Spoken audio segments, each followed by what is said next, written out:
Alright, I think we're close enough to go ahead and begin. Hello, everyone, and welcome to the stream.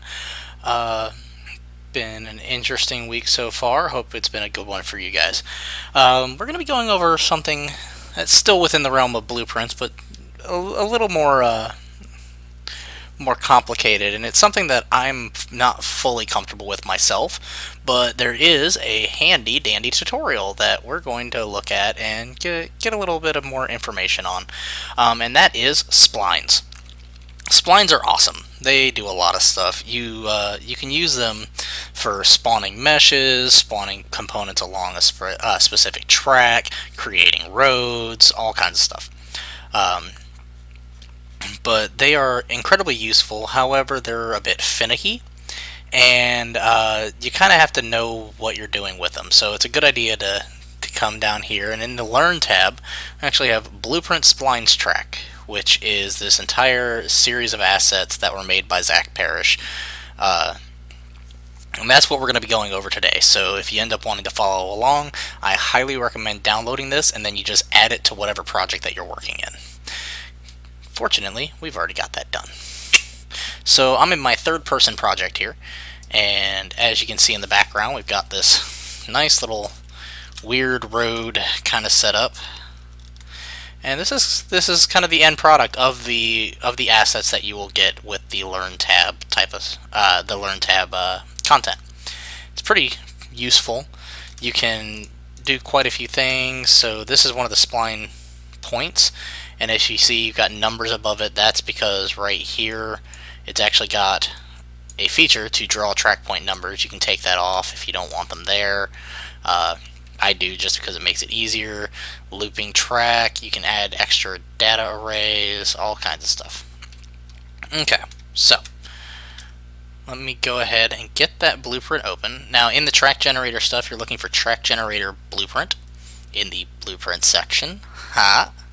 Makes it easy. The rest of it's like the road data structure, which contains several variables like the different float tracks and the two booleans. And then let's see, all your materials, all your actual meshes. Something to keep in mind when you're doing splines is that it's actually going to be taking and bending your mesh. So you don't want to give it just a flat plane. If you notice this, even though it looks pretty, it's pretty flat, it's got 4 sections. That way it can actually bend the sections and get a smooth looking road. Alright, now let's see. So that's that. And then textures, of course. But we are interested right here in this blueprint. Now, you'll notice there's really not anything going on in the event graph. You will also notice that when you come in here, all you've got in here is a spline component and nothing else. Now, it, of course, has its components set up and everything like that, but that's not important right now.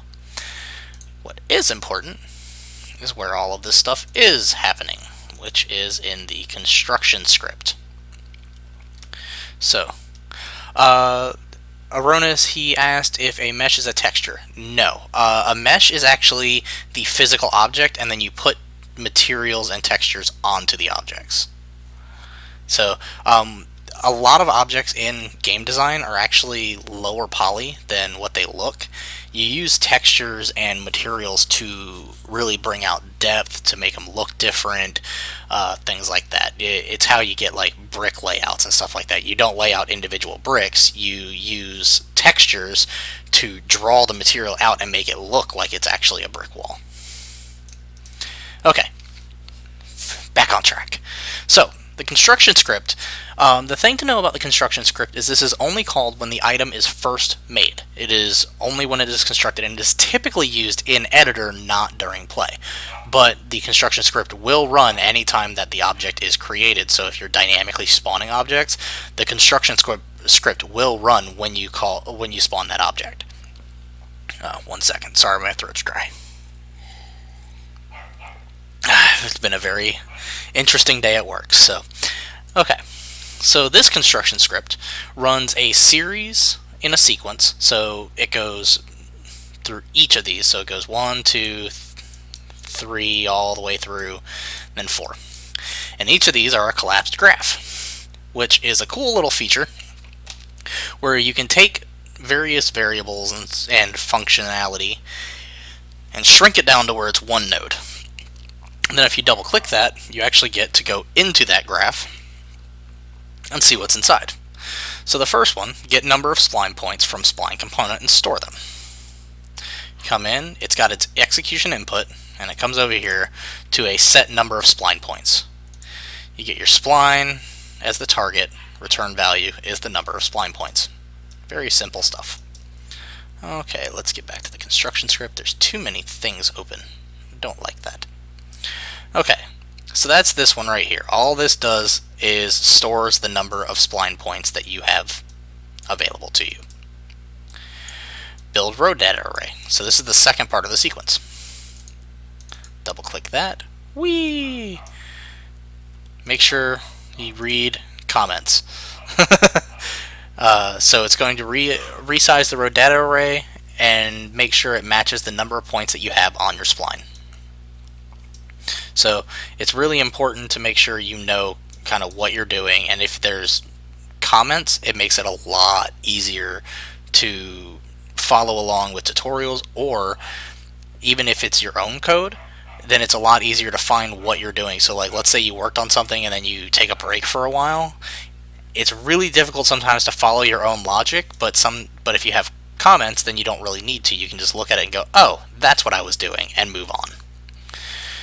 Now, back to the point. So, got this input, execution runs to compare int. And what it does is it looks at the number of spline points and compares it to your row data array, which is a struct array, I believe. Yeah, array of row data structures. It gets the length and compares it. If the number of spline points is greater than the length of the array, it comes up here and adds additional points to your array. So you actually are adding additional stuff to your array to make sure that your array is the same size of points. If it is less than, then it does the opposite. It removes the last index of the array until it is equal with the number of spline points. So that's pretty much all this is doing. As long as it's equal, you're fine. If it's above it, or if number of splines is above, it adds. If it's below, it subtracts until everything equals out. Okay. Then it comes down, next then, run main construction loop. So, right here, remember that we're building spline meshes for the number of segments on the spline, not for the number of spline points. That's really important, the difference between spline points and spline segments. Okay. So right here we've got to decide whether it's a looping track. So if it is, select int 1. If it is not, select int 2. And then and subtract that from the number of spline points. Come up here. That's your last index for your for loop. So the actual execution pin goes to the for loop, checks, and goes, okay, how many spline points do you have? Are you looping, yes or no? If yes, then subtract 1. If no, subtract 2. Come over here, take the index, make it current loop index, and then it goes to the out execution pin. So that's the first one of the collapse graphs that actually has an out execution pin. And one of the only two, I believe. Yeah. Okay, the next one, checking whether or not to build guardrails. So it goes into the row data array, gets the information, current loop index, and just checks, or it sets the booleans based on values that you choose. And I'll show you where those are chosen in just a minute. And it's another output. Okay, and it comes over here to another sequence, so it's going to go through all three of these, runs up to the top, build the road, which the road is always needed, so this will always get run. But then it's going to come down here and go, okay, did you say to build the left guardrail? Yes, add it. Did you say to build the right guardrail? Yes, add it. If not, then it doesn't do anything. Then finally, it comes down to the last point, just drawing track numbers. So, got your input, comes to a branch, draw track point numbers. Yes or no?